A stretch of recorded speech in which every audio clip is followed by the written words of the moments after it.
कि चलो देखता हूँ एक बार ये सही में भगवान है या नहीं।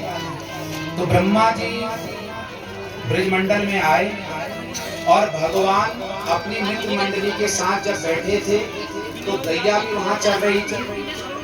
तो ब्रह्मा जी ने सारी गैयों का और भगवान के सारे सखाओं का हरण कर लिया और सबको लेकर के अपने ब्रह्मलोक में चले गए। बोल सच्चिदानंद भगवान की जय।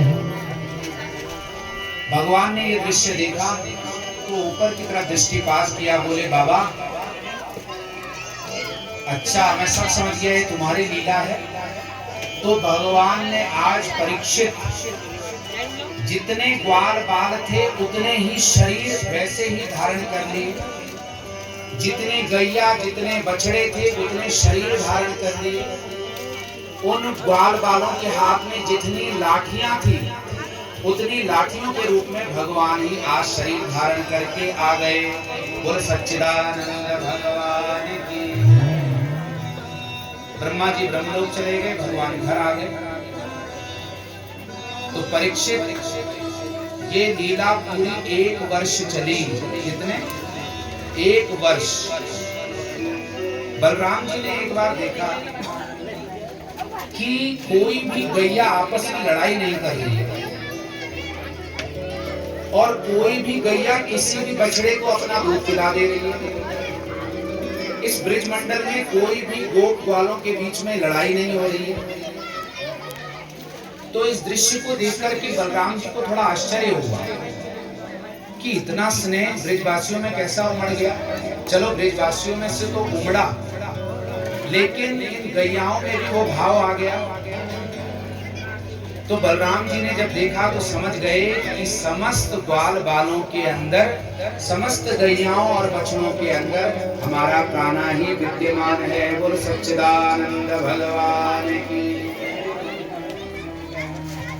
तो बलराम जी समझ गए, कान्हा को कहा कि मैं समझ गया ये सब तुम्हारी लीला है। 1 वर्ष बाद ब्रह्मा जी ने कहा चलो देख करके आता हूँ अब उस कन्हैया के क्या हाल है। तो जैसे ही ब्रजमंडल में पहुंचे ब्रह्मा जी ने देखा कि जो ग्वाल बाल ब्रह्मलोक में, जो गैयाएं ब्रह्मलोक में थी वो सारी भूमंडल पे उनको दिखाई दी। ब्रह्मा जी ने कहा मेरी खोपड़ी तो कहीं नहीं चकरा रही है। फिर एक दौड़ लगाई ब्रह्मलोक में, वहां भी वही ग्वाल बाल हो गैयाएं और नीचे आए तो वही।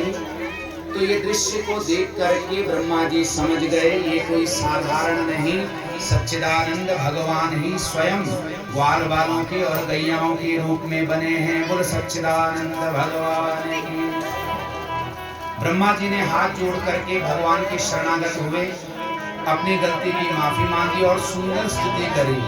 नौमेद्यते भ्रवकुशे तडिदिम्बराय कुञ्जावतंस परिमेक्षण सम्मुखाय वन्यस्रजे कवलवेत्त विषाणवेणु लक्ष्मीश्रिये मृदुपते पशुपांगजाय। हे प्रभु मेरे अपराध को क्षमा कीजिएगा, मैं समझ गया चराचर ब्रह्मांड के हृदय में रहने वाले आप स्वयं ही परमात्मा लीला करने के लिए इस धराधाम पर पधारे हो।